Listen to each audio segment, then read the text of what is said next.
ਜੀ ਮੇਰਾ ਨਾਮ ਅਮਾਰਨ ਜੀ। ਮੈਂ 3 ਸਾਲ ਤੋਂ ਗੁਰਦੇ ਵਾਸ਼ ਕਰਵਾ ਰਿਹਾ।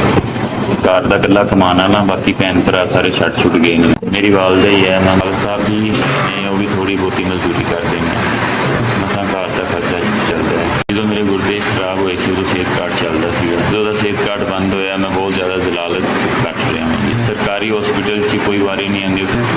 ਬਾਹਰ ਜਾਓ 6-6 ਹਜ਼ਾਰ ਰੁਪਈਆ ਗੁਰਦੇ ਵਾਸ਼ ਦਾ ਮੰਗਦੇ ਨੇ। 1000 ਤੇ ਦੂਰ ਦੀ ਗੱਲ ਹੈ, ਮੇਰੇ ਕੋਲ 600 ਰੁਪਈਆ ਨਹੀਂ ਕਮਾਇਆ ਜਾਂਦਾ। ਕਦੀ ਕਦੀ ਇੰਝ ਵੀ ਹੁੰਦਾ ਮੇਰੇ ਹਫ਼ਤੇ 'ਚ ਡੈਲਸਿਸ ਨਹੀਂ ਹੁੰਦੇ ਅਤੇ ਮੇਰਾ ਸਾਹ ਖਰਾਬ ਹੁੰਦਾ, ਮੈਨੂੰ ਝਟਕੇ ਲੱਗਦੇ ਨੇ।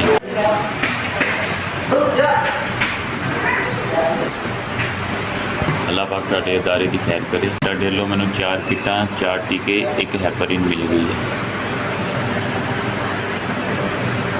ਜਦੋਂ ਉੱਥੇ ਲੋੜ 'ਚ ਈਦ 'ਤੇ ਕੈਂਪ ਲੱਗਿਆ ਸੀ ਡੈਲਸਿਸ ਦਾ, ਉਦੋਂ ਵੀ ਸਮਾਨ ਮਿਲਿਆ ਸੀ। ਉਸ ਤੋਂ ਬਾਅਦ ਫਿਰ ਇੱਕ ਵਾਰੀ ਮਿਲਿਆ ਸੀ, ਦੂਸਰੀ ਵਾਰੀ ਸਾਨੂੰ ਸਮਾਨ ਮਿਲਿਆ। ਇਹਦਾ ਬਹੁਤ ਸ਼ੁਕਰਗੁਜ਼ਾਰ ਹਾਂ।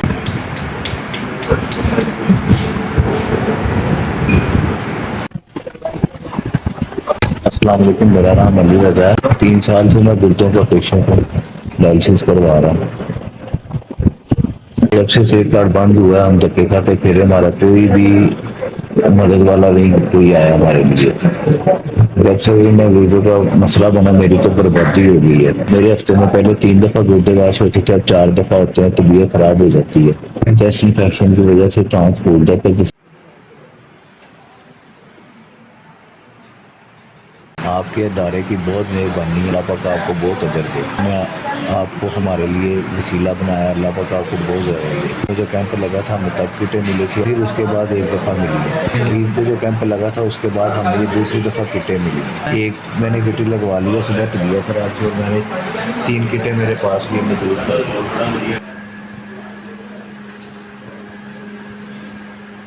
मैं 8 महीने तो गुर्दे वाश कराया। सेहत कार्ड से पहले कराने से वो बंद हो गया। जरूर बंदा पहले मेरी लत कटी थी मशीन जाके गुर्दे का मसला बन गया। बच्चे छोटे छोटे ने कला कमान वाला वसायल नहीं मिले।